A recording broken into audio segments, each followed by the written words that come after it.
Hello everyone, welcome back to my channel. My name is Mila. Today I join you on my floor because, why you ask? Because we're doing a book haul, and we're doing a book haul that is a culmination of literally the whole year.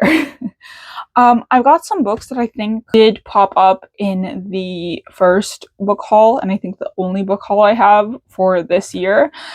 So I might be repeating myself. I don't remember which ones I had in the first book haul, but I'm sure that my explanations this time around will be probably more riveting. Hopefully more riveting.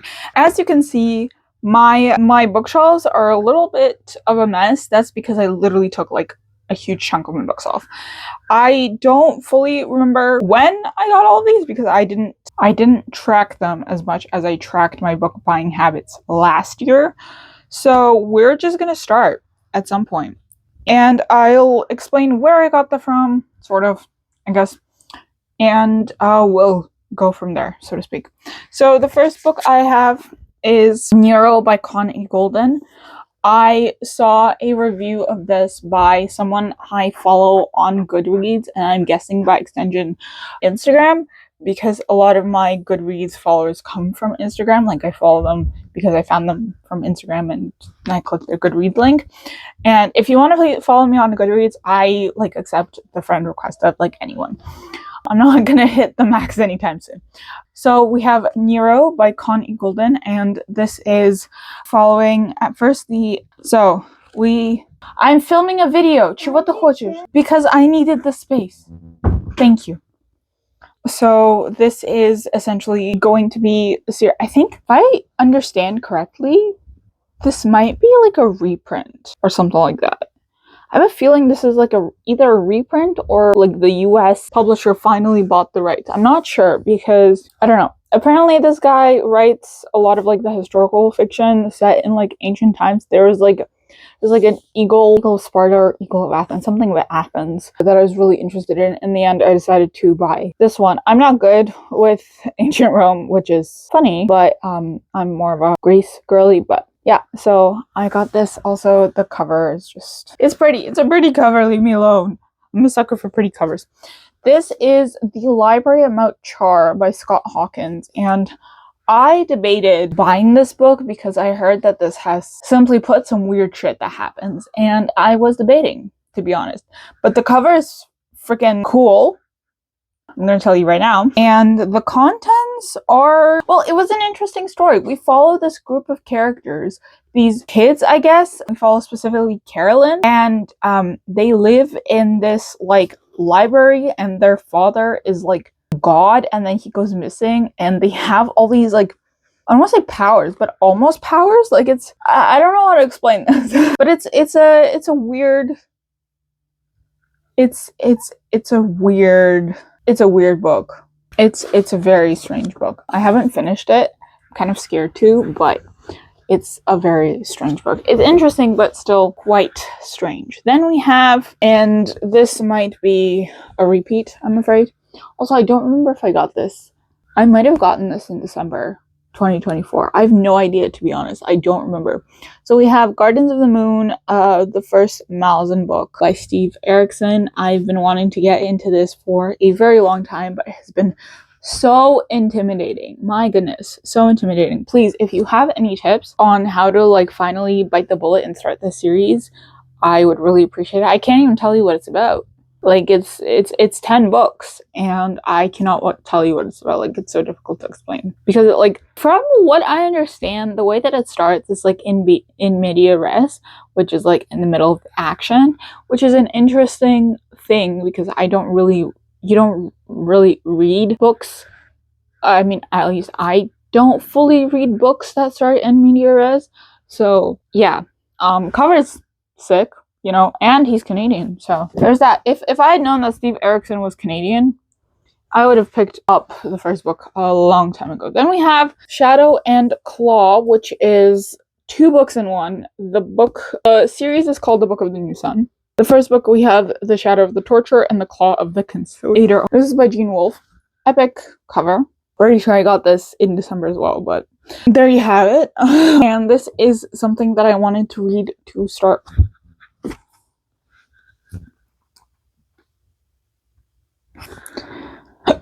to start my sci-fi journey. Anyways, so this was like my attempt at my first foray into science fiction, and yeah, I didn't continue this. I'm going to at some point. Really need to start reading a lot of these, but there's that. In my defense, I did start the library at Mount Char, so there's that. Then we have North and South by Elizabeth Gaskell. This was a recommendation by my friend Helen after I told her I'd finished Pride and Prejudice by Jane Austen. So she said that she really likes this one and she would highly recommend, and I am very excited to read it and then watch the miniseries, I think it was. Also, I just love these pages. I don't know exactly what they're called, but I just love the typewriter versions of it. It's just, I don't know, it's great. So I'm very excited to read this. As I said a million times before, this is, haha, bet you didn't see this coming. I read this book this year. I gave it 5 stars. Suckers. It's also in a vlog. Suckers. No, I'm kidding. I love you guys. I love you guys. I love you. I love you guys. This is Deathless by Catherine M. Valente, and if you haven't heard me talk about this book, what are you doing here? Why are you here? If you have watched any one of my videos, you will probably hear this book 9 times out of 10. Well, no, not 9 times out of 10, but it appears in like every other video. Not really, but you know, almost. I have a whole vlog for it. I believe, if I remember correctly, I might have an individual book review, but I'm not too sure. This is truly phenomenal. Like, this is one of my favorite books of all time. It is so good. Oh my god. It is a retelling of the tale of Cachet the Deathless. I'm not going to go too much into it because we have a long way to go. And it's set during, like, Soviet Russia. Like, before the revolution, during the revolution, after the revolution, World War II Russia. Just so good. So good. I would highly recommend. Then we have, I think I might save these for a little later. Maybe towards the end. Then we have The Night and the Moth by Rachel Gillig. Yes, this is an arc. Yes, I am aware how popular this book is and how wanted this arc is. No, I will not let go of it. No, I also haven't read. I love Rachel Gillig's writing, and I really loved One Dark Window. I do need to reread it and then finish the series, which I keep telling myself I will. But I've just got so many things occupying my mind right now. Like, it's not even a busy street in my head. It's like a roundabout, right? But you don't know when you're supposed to go. Like, there's no chance for you to go. Does that make sense? Anyways, Night and the Moth is like a romantasy-esque about this seer that has her eyes covered and a knight, I guess. So, am I big on romantasy? No. Did I enjoy One Dark Window? So that is what convinced me to ask for this when it came into my inbox. Yes, I will read it eventually. So I keep telling myself, but you didn't see this one coming too. I read The Raven Scholar. This is a chunky boy. I read it on my e-reader, okay? This is The Raven Scholar by Antonia Hodgson. I gave this 5 stars, if I remember it correctly. Why is this so high up? Hold on a second. There we go. Is that better? I think that's better. So I read this earlier when did I read this? I read it at some point. I read it on my e-reader, and I don't believe I vlogged it. But it was part of my sort of crazy reading period in like August or like September. Like, it was a crazy time. So I read like a bunch of manga and graphic novels in between like reading this one. So yeah. Or rather, I was reading this one in between reading the like manga and graphic novels. I think that's the way to go about it. This was a fantastic book. What an original way to write fantasy. Wow. Just wow. What an original way to write fantasy. That's all I'm really going to say. That's all you really need to know. The best way to go into it is blind. So then we have this gorgeous, gorgeous edition that is also a misprint. I paid $50 for it, okay? Am I salty about it? Yes. Is it signed? Yes. Is it an exclusive first edition? Yes. You guys like my fancy pants? Please say yes. So this is Catabasis by R.F. Kuang. I soft DNF'd this. I think I was reading it on my e-reader and then I started the audiobook and I enjoyed the audiobook, except sometimes I wish that they used the male voice more for like maybe the characters, or they had the woman play Alice and like Alice's thoughts, and then they had the man play Peter. But yeah, it has gorgeous, I can't even frame myself, gorgeous end pages. And this is the only book I have. If you wouldn't believe it, this is the only book I have after 5 years on Bookstagram. Yes, I said 5 years. This has consumed 5 years of my life. I started this in 2020. So since I was like 18 years old. No, since I was 17 years old. Wow. Since I was 17. This is the only book I have with sprayed edges. And to be honest, I'm not particularly mad about it. I'm just gonna put my foot like this. I'm not particularly mad about it. Why am I not particularly mad about it? Because these sprayed edges do not give me anything. They're pretty as hell and they're nice to look at, but it doesn't give me anything but that. And I like to read my books, not have to cradle them like a baby. Like, you'll see what I mean by I like to read my books, because some of these books that I have been read, or I'm reading them, or I read them at some point and they're kind of falling apart. Then we have book 2 and 3 of The Nightingale and the Falcon by Stephen Aryan. We have Blood, Dim Tide, and Sorrow of the Sea. And this one was sent to me by the publisher, as was Night and the Moth and Raven Scholar. Those two were sent to me by Orbit. So thank you, Orbit. I forgot to mention. So these two were sent to me by the publisher, which is Angry Robot. Shout out to them. They make banger covers and they choose banger authors. Like, this follows the Mongolian invasion of the Persian Empire, and we get both sides. Like, we get Mongolian POVs and we get Persian POVs. I need to finish the series. This is a common theme. Take a shot every time I say I need to finish the series. Then we have also, well, no, not Angry Robot books, from Titan Books, which they have a similar, I find, cover style, I guess. You know, and seeing this is The Griffin King by Sarah Omer.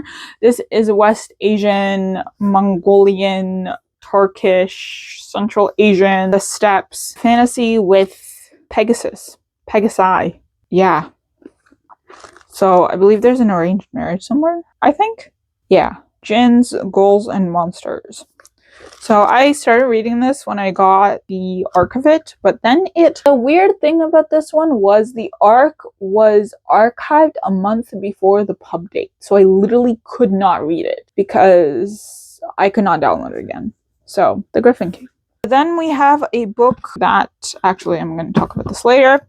We have a book that I have a copy of already in hardback, and that is The Persians by Lloyd William-Jones. This isn't exactly a new book in the sense that it was not recently published. It is just a new edition, and the reason I got this was because I really want to read, and I've said this so many times already, I really want to get into nonfiction and truly, you know, dust up my knowledge of a certain history and stuff. And seeing as I'm Persian, I thought this would be useful. And yeah, so Lloyd William-Jones writes incredibly accessibly. I have his Cleopatra's somewhere. It's somewhere. And it's just, yeah. So there's that. That was simply just because there was a paperback version available.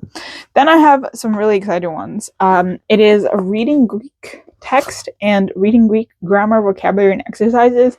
This is the Joint Association of Classical Teachers Greek course. Got these, and they were, you wouldn't believe it, $10 for the two of them. And they are in literal pristine condition. Like, these pages are literally still white. They're not yellowed, like, at all. So I am so excited to just get back into learning ancient Greek and stuff, and properly getting into it and everything. And because I took ancient Greek in first year, but that didn't work out very well for me because I didn't like how the professor was teaching. I don't think he was teaching very well as far as a language course goes. Dead or not, you really have to have that class feeling. So these two, which is just so exciting. I told my one of my colleagues, Josiah, at the library, and I was like, oh, you're gonna be jealous, because he's in religious studies, but he's like taking a few Greek history courses, I think, and Bibles and stuff, or in Greek and stuff, and Testament Greek and all that stuff. Like, you're gonna be jealous. I'm like, oh, look what I got. So I showed him pictures because I didn't have it on me, but he was indeed jealous. He's like, I don't like being jealous. But yeah. And then I have Michael Grant's The Etruscans. And this is also in fairly good condition. The pages are a little yellowed, but to be honest, I don't mind that, because compared to like Catabasis, it's much easier to read on like slightly yellow pages than it is on stark white pages, because that's what Catabasis has. And I do not like that. So we have The Etruscans by Michael Grant. So yeah, so that's another one from the book sale that I went to. Then we have, how am I going to do this? I don't know how I'm going to do this. We have The Blade Itself by Joe Abercrombie, and we have Before They Are Hanged, also by Joe Abercrombie. I read this, and I did not finish this, although I don't know, I felt sort of lukewarm, because it felt like nothing really happened. Like, it felt, I don't know, everyone was sort of like scattered, and I wasn't really feeling it. Maybe I'll end up finishing this at some point. I enjoyed Joe Abercrombie's The Devils much more than I think I enjoyed this one, but this was still like a fun read, don't get me wrong. But it was, I think, there was something lacking. There was something lacking. I think that's why if I remember correctly, I don't think I rated it 5 stars. I don't remember. But I definitely shouldn't have rated it 5 stars. I enjoyed it, but I think I was scared of Abercrombie superfans coming after me. So then we have The Wolf Girl, The Greeks and the Gods by Tom Holland.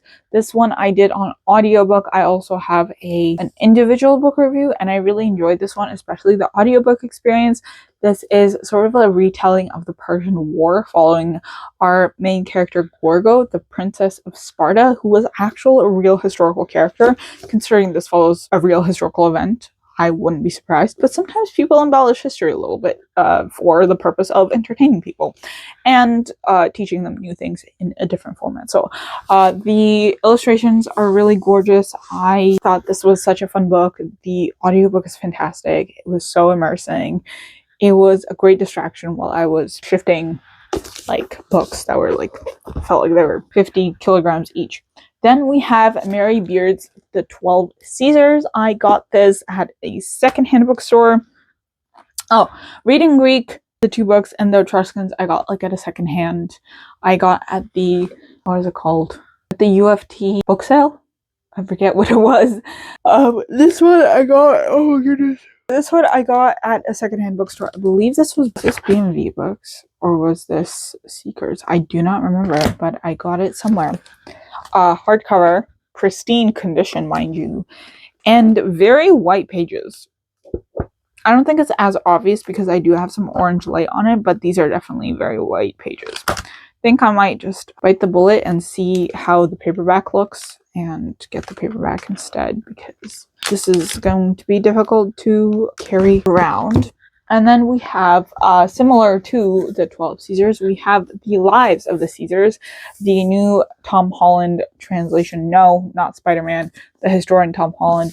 And this is actually a translation of Suetonius's The 12 Caesars, and the same 12 Caesars that Mary Beard talks about in here, which is funny. Like, you have the text and then you have the nonfiction. Like, it's just, I don't know, it's just funny.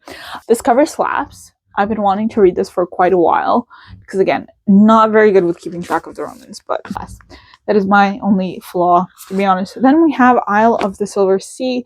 Oh my god, I cannot remember the title of this. I can never remember the title of this. We have The Isle in the Silver Sea by Tasha Suri. This is one of those books that I tried to read at the beginning of my one and only 24-hour readathon, and it didn't fully work out for me, which is unfortunate because Tasha Suri is such a great writer, although I haven't finished any of her series. But I think I was just a little confused with the way that this was going. I was just a little confused. I can appreciate flowery writing, but there comes a certain point where I'm just like stupidly confused, like genuinely confused. I do not know what's going on. You know what I mean? Does that make sense? I hope that makes sense.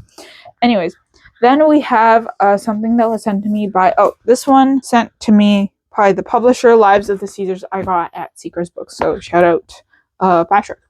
This one I got from Orbit, and this one I got from University of Chicago Press, but I actually asked this one, and they kindly sent this to me. This is the new translation by Daniel Mendelsohn, which is for the Odyssey by Homer, and I haven't read it. I'm hoping, again, that a paperback version will come out, and I will be able to get that, because this is really heavy. It's really heavy, and I don't think I have the strength. Oh my god! Why is there something flying around my room? Jesus, I don't have the strength to carry that around everywhere. Then we have the arc and the finished copy of Penelope's Bones by Emily Hauser.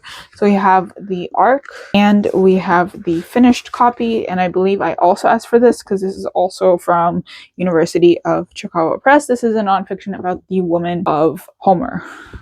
Yeah, sorry. A new history of Homer's world through the woman written out of it. Hello, editing Mila here. Somehow the sound went out, so it didn't capture what I was saying. Basically, Hannibal I got from one of my coworkers at the library, shout out Mohammed. I think he got it for me for my birthday. It's short, and I was saying that it might take me just like a couple of afternoons to get through it. It's a nonfiction, and that way I'd find out more about Hannibal. And then I was talking about Pride and Prejudice by Jane Austen, which I got this year, and this was also my first book of the year, which was really fun. And I was saying how I don't think it was the 3 romance books that I read later back to back that, helped me sort of manifest my boyfriend into my life, but it was actually Pride and Prejudice, and I just didn't know it. So, Jane Austen, thank you very much. I know you're dead in the ground, but yeah. Thank you. Then we have Terry Pratchett's Night Watch. This was something I watched a video about Discworld from, I think, Daniel Green, and I was convinced. I bought Night Watch. I believe this is one of those that was included in the earlier book haul or something like that.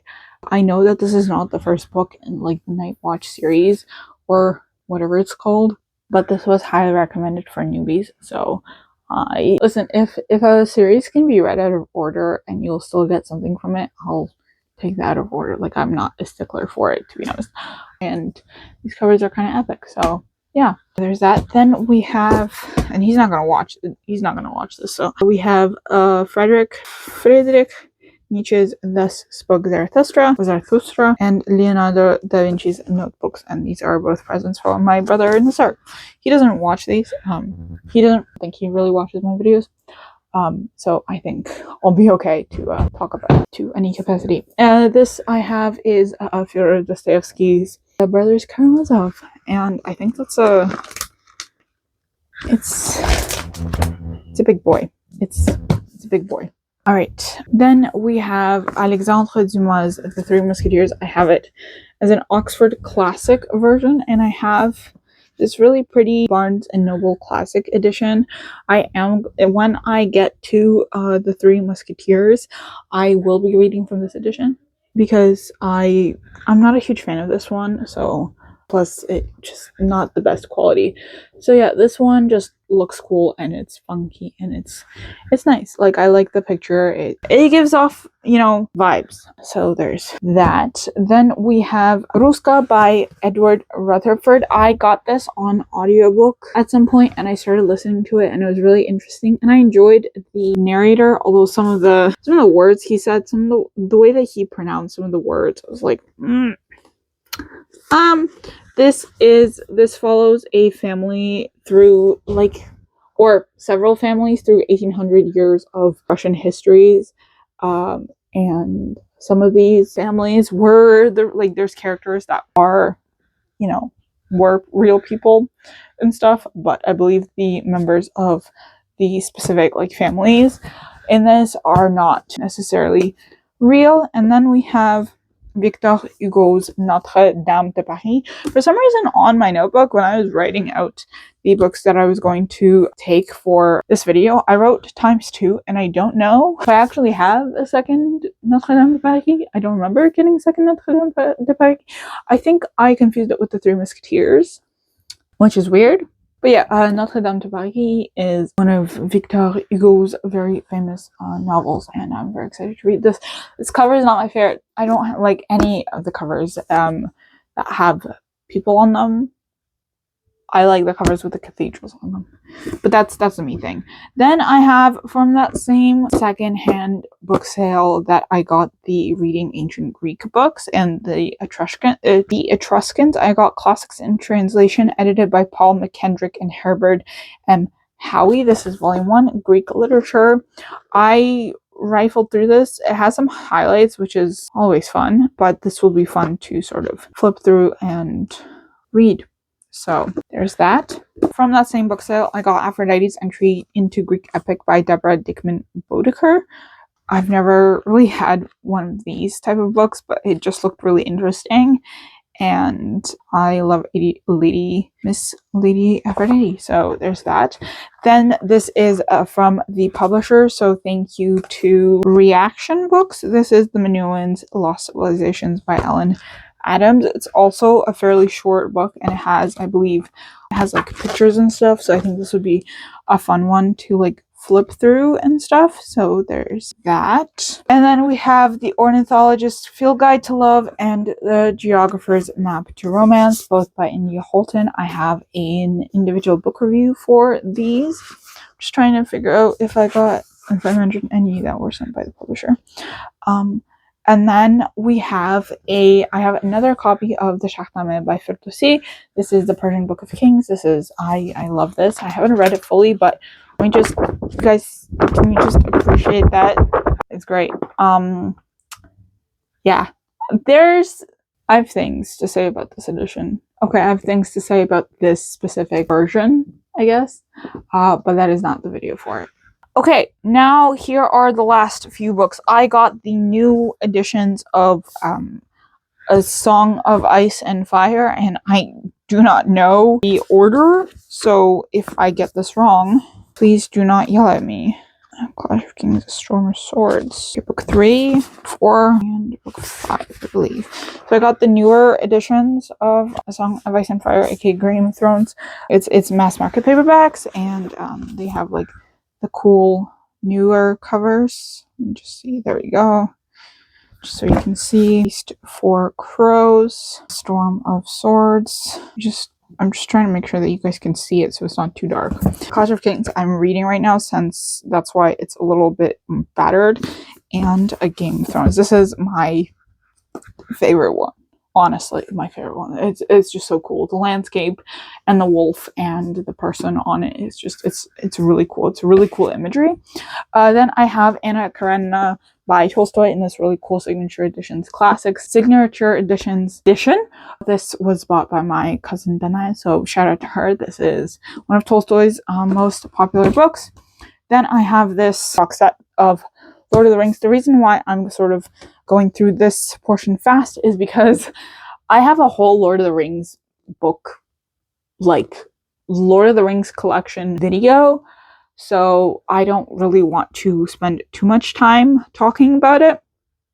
But this is the big box set. I'm not going to take it out of the box because it's a pain in the butt to put it back. I have this gorgeous omnibus edition. There we go. Look at that. I have these, what is it, children's classics, I think? Modern classics. The blues. We've got Fellowship. Fellowship. We've got Two Towers. And we got Return of the King. And then we've got this edition of Lord of the Rings, which is also a bigger one, similar size to my box set. This is another one that my cousin and I got. And I'm too lazy to get it, but I also got the Russian translation of the first Lord of the Rings book. It's just over there. I'm not getting it. I'm so tired. This video is taking everything out of me. There might be books that I've forgotten. And frankly, at this point, since we're almost at the end of the year, I do not care. So I hope you enjoyed this relatively fairly long video where I ramble about the books that I may have gotten this year.